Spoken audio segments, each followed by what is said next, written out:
نماز ترقی یافتہ ممالک کے ماہرین انسانی صحت کے لیے آج جو ایکسرسائزز تجویز کرتے ہیں، اگر ہم ان پر غور کریں تو وہ ہمیں نماز میں ملتی ہیں۔ بہت سے ماہرین نے باقاعدہ نماز پر ریسرچ کی ہے۔ ایک امریکی ڈاکٹر کا کہنا ہے کہ اگر خواتین کو یہ پتہ لگ جائے کہ نماز میں لمبے سجدے سے چہرہ خوبصورت ہوتا ہے تو وہ کبھی سجدے سے سر نہ اٹھائیں۔ ایک اور امریکی ڈاکٹر برتھم جوزف کے مطابق نماز ایک مکمل اور متوازن ورزش ہے۔ اس میں ہاتھوں کا اٹھانا، پھر باندھنا، نگاہ کا ارتکاز، پھر ہاتھ چھوڑنا اور جھکنا، اور پھر سر کو جھکا کر دل اور دماغ کی طرف جلدی اور زیادہ خون مہیا کرنے کا موقع فراہم کرنا، اور وقفے وقفے سے دو زانو بیٹھنا ایک مکمل ورزش ہے۔ غالباً اسے ہر دور اور انسانی نفسیات کو مد نظر رکھ کر ترتیب دیا گیا ہے۔ یوگا کے ماہرین کے مطابق نماز یوگا کا بہترین نیم البدل ہے، کیونکہ قیام اور اس میں سجدے کی جگہ نگاہ کا ارتکاز،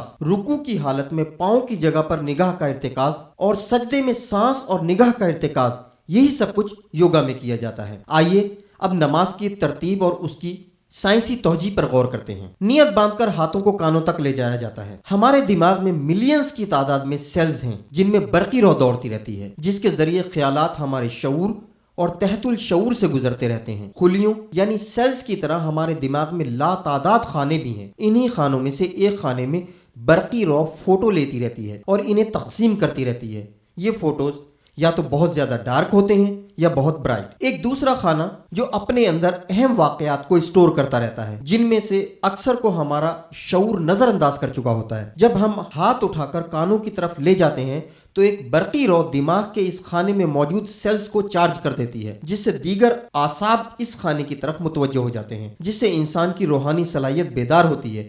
نیز دماغ سے ایک برقی رو ہاتھ میں منتقل ہو جاتی ہے۔ لہٰذا جب ہم ناف کے قریب ہاتھ کو باندھتے ہیں تو وہ برقی رو ہماری ناف، جسے آپ انسانی جسم کا جنریٹر کہہ سکتے ہیں، میں اسٹور ہو جاتی ہے اور ذیلی نظام کو ایک ایسی قوت بخشتی ہے جو نسل انسانی کو دیگر تمام مخلوقات سے اشرف کرتی ہے۔ کانوں تک ہاتھوں کا اٹھانا نماز کی سنت ہے، جس سے بازوؤں، گردن اور شانے کے پٹھوں کی ورزش ہوتی ہے، نیز ہارٹ اٹیک اور انسانی جسم کو پیرالائز ہونے سے محفوظ رکھتی ہے۔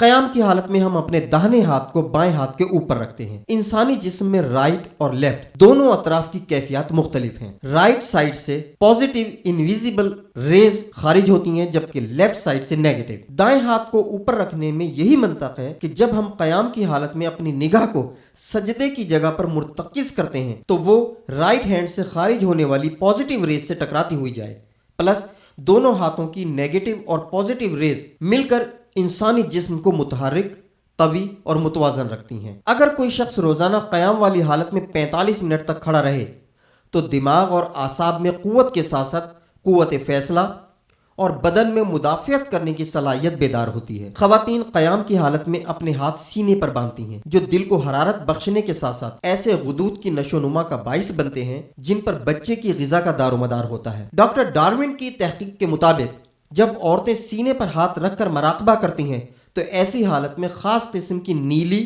یا سفید رنگ کی شعاعیں ان کے جسم میں داخل یا خارج ہوتی رہتی ہیں، جو ان کے جسم میں قوت مدافعت پیدا کر کے انہیں خلیات کے کینسر سے محفوظ رکھتی ہیں۔ رکوع کی حالت میں انسان کی کمر اور سر ایک لیول پر ہوتے ہیں، جس کی وجہ سے دل کے لیے خون کو سر کی طرف پمپ کرنا آسان ہو جاتا ہے اور اسے کم کام کرنا پڑتا ہے۔ دوران خون سر کی طرف بڑھ جاتا ہے، جس کی وجہ سے دماغی صلاحیتیں اجاگر ہوتی ہیں۔ دوران رکوع اگر کمر کو بالکل سیدھا رکھا جائے اور گھٹنے جھکے ہوئے نہ ہوں تو اس سے معدے کو قوت ملتی ہے، جس کی وجہ سے نظام انہضام درست رہتا ہے، آنتوں اور پیٹ کے عضلات کا ڈھیلا پن ختم ہو جاتا ہے اور کمر اور پیٹ کی چربی کم ہو جاتی ہے۔ رکوع کی حالت میں ہمارے ہاتھ چونکہ نیچے کی جانب سیدھے ہوتے ہیں، اس لیے کندھوں سے لے کر ہاتھوں کی انگلیوں تک کی ایکسرسائز ہوتی ہے، جس کی وجہ سے بازو کے مسلز مضبوط ہوتے ہیں۔ ایسے افراد جن کے اسپائنل کارڈ میں ورم ہو یا جن کے اعضاء سن ہو جاتے ہوں، انہیں افاقہ ہوتا ہے، گردوں میں پتھری نہیں بنتی، یا اگر کسی کے ہو تو بآسانی نکل جاتی ہے۔ سجدہ دل غیر مصفہ خون کو وصول کرتا ہے، پھر اسے صاف کر کے تمام جسم کو سپلائی کرتا ہے، گویا وہ ان پٹ اور آؤٹ پٹ دونوں کام انجام دے رہا ہے۔ دل کی مثال ایک واٹر پمپ کی طرح ہے۔ ایک ملٹی سٹوری بلڈنگ پر لگے ہوئے واٹر پمپ کا پریشر پہلی منزل پر زیادہ ہوگا بنسبت آخری منزل کے۔ دل کا بھی یہی حال ہے کہ وہ جسم کے بالائی اعضاء کے مقابلے میں زیریں جسم کو زیادہ پریشر سے خون سپلائی کرتا ہے۔ نماز میں سجدہ وہ بہترین کیفیت ہے جس میں برین آرٹریز کو بلڈ سرکولیشن متوازن ہو جاتی ہے، جو ذہن اور آئی سائٹ دونوں کے لیے فائدہ مند ہے۔ سجدہ کرتے وقت حکم ہے کہ ہاتھوں کو بالکل سیدھا رکھا جائے، جو ہم عام حالات میں نہیں رکھ سکتے۔ عام مشاہدے کی بات ہے کہ اکثر انسان اپنے ہاتھوں کو ڈھیلا رکھتا ہے۔ اگر یہی حالت مستقل رہے تو ایک ایسی بیماری کا خدشہ رہتا ہے جس میں ہاتھوں کی گرفت ختم ہو جاتی ہے۔ ریڑھ کی ہڈی میں حرام مغز بجلی کے تار کی مانند ہے جس سے پورے جسم کو توانائی فراہم ہوتی ہے۔ سجدہ کرنے سے دوران خون جسم کے اوپری حصوں کی طرف تیز ہو جاتا ہے، جو آنکھوں، دانت اور پورے چہرے کے لیے مفید ہوتا ہے۔ دونوں سجدوں کے درمیان بیٹھنا، جسے جلسہ کہتے ہیں، گھٹنوں اور پنڈلیوں کو مضبوط بناتا ہے۔ اس کے علاوہ رانوں میں جو مسلز اللہ تعالیٰ نے نسل کشی کے لیے بنائے ہیں انہیں خاص قوت ملتی ہے۔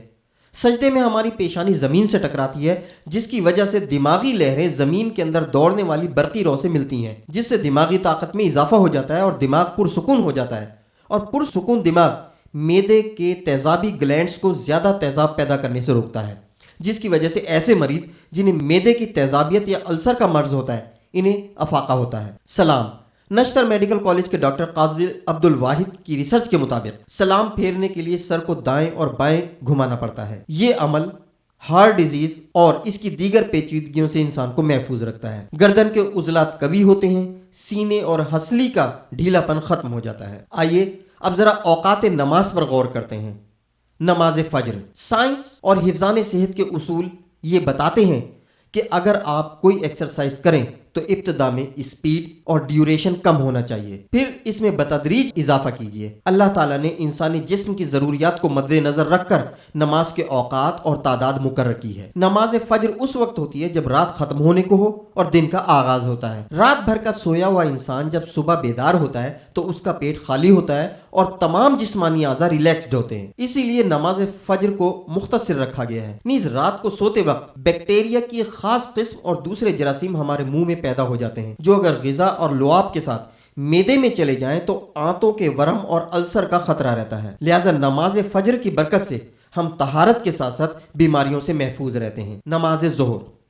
آج کے مشینی دور میں انسان طرح طرح کی کثافتوں اور مہلک جراثیم سے آلودہ رہتا ہے، جو اگر زیادہ دیر تک انسانی جسم کے ساتھ اٹیچ رہیں تو مختلف بیماریوں کا خطرہ رہتا ہے۔ پلس سورج کی تمازت کے ساتھ ساتھ زمین سے ایک زہریلی گیس کا اخراج ہوتا رہتا ہے جو متعدد بیماریوں کا سبب بنتی ہے۔ ظہر کی نماز کی برکت سے ہم وضو کرتے ہیں، جس کی وجہ سے بیرونی آلائشیں اور جراثیم پانی کے ساتھ دھل جاتے ہیں۔ نیز انسان کو فرحت اور تازگی کا احساس ہوتا ہے۔ نماز عصر۔ زمین کی گردش دو طرح کی ہے، وہ اپنے محور کے گرد گھومنے کے ساتھ ساتھ سورج کے گرد بھی گھوم رہی ہے۔ زوال یعنی 12 بجے کے بعد زمین کی گردش بتدریج کم ہونا شروع ہو جاتی ہے، یہاں تک کہ عصر کے وقت یہ گردش اتنی کم ہو جاتی ہے کہ حواس پر دباؤ پڑنے لگتا ہے۔ قدرتی طور پر دن کی بجائے رات کا وقت حواس پر چھانے لگتا ہے، تھکن اور بے چینی کا احساس ہونے لگتا ہے، جو شعوری احساسات پر لاشعوری احساسات کے غلبے کی وجہ سے ہوتا ہے۔ عصر کی نماز اور اس کا وضو انسان کے شعور میں اتنی طاقت پیدا کر دیتا ہے کہ وہ لاشعوری نظام کو بآسانی قبول کر لیتا ہے۔ شرعی حکم ہے کہ نماز عصر کے بعد ذکر و تسبیح کی جائے۔ اس کی وجہ یہی ہے کہ ذکر و اذکار کی نورانی لہریں اور شعائیں اس خطرناک اثر پر غالب آ جاتی ہیں جو زمین کی حرکت سے پیدا ہوتا ہے۔ نماز مغرب۔ مغرب کی نماز پابندی سے پڑھنے والوں کی اولاد سعادت مند ہوتی ہے۔ انسان اللہ تعالیٰ کا شکر ادا کرتا ہے کہ اس نے رزق اور کاروبار عطا کیا، اور جب وہ خدا کا شکر ادا کرتا ہے تو اسے یک گونا خوشی محسوس ہوتی ہے، جس کی وجہ سے اس کے اندر تخلیقی صلاحیتیں پیدا ہوتی ہیں۔ گھر کے ہر فرد کے ساتھ وہ ہنسی خوشی بات چیت کرتا ہے، اس عمل سے اس کے اندر کی روشنیاں اور لہریں اس کی اولاد میں منتقل ہوتی رہتی ہیں، جس سے ماں باپ اور اولاد کے درمیان احترام کا جذبہ پیدا ہوتا ہے۔ عشاء۔ آج کل ماہرین رات کو سونے سے پہلے ہلکی پھلکی ورزش کی تاکید کرتے ہیں۔ دن بھر کے کام کاج سے فارغ ہو کر رات کے کھانے میں اکثر انسان اوور ایٹنگ کرتا ہے۔ اب اگر ایسی حالت میں وہ کھانا کھانے کے فوراً بعد سو جائے تو بدہضمی کے ساتھ ساتھ بے سکون رہے گا، لیکن یہ مشاہدے کی بات ہے کہ اگر رات کو ہم عشاء کی نماز پڑھ کر سوئیں تو پرسکون نیند آتی ہے۔ یہی وجہ ہے کہ اللہ رب العزت نے عشاء کی نماز کی رکعتیں زیادہ رکھی ہیں۔ نماز تہجد۔ نماز تہجد کے فوائد یہ ہیں: نمبر 1، بے سکونی اور نیند کی کمی کا علاج۔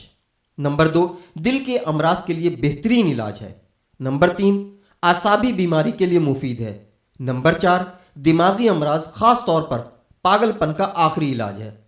ایسے افراد جنہیں چیزیں دو دو نظر آتی ہوں ان کے لیے نماز تہجد بہترین علاج ہے۔ نمبر 6، انسانی جسم میں نشاط، فرحت اور غیر معمولی طاقت پیدا کر کے اسے سارا دن حشاش بشاش رکھتی ہے۔ کمفرٹ سینٹر آف فرانس کی تحقیق کے مطابق جب خودکشی کی طرف مائل مریضوں کو ایسا مراقبہ کرایا گیا جو نہ صرف نماز سے ملتا جلتا ہے بلکہ معمول کو ادھر ادھر دیکھنے کی ممانعت تھی، تو ایسے لوگ خودکشی سے متنفر ہو گئے۔ ڈاکٹر الیگزینڈر کے مطابق ہم نے اسلام میں خودکشی کم دیکھی ہے۔ تحقیق سے پتہ چلا کہ وضو اور نماز، خاص طور پر خشوع و خضوع کے ساتھ ادا کی جانے والی نماز سے خودکشی کا رجحان کم ہوتے ہوتے بالآخر بالکل ختم ہو جاتا ہے۔ جو نماز نہیں پڑھتا اس کے چہرے پر افسردگی پھیلی رہتی ہے۔ حدیث میں ہے کہ جو نماز پڑھتا ہے اس کے چہرے پر صالحین کا نور ہوگا۔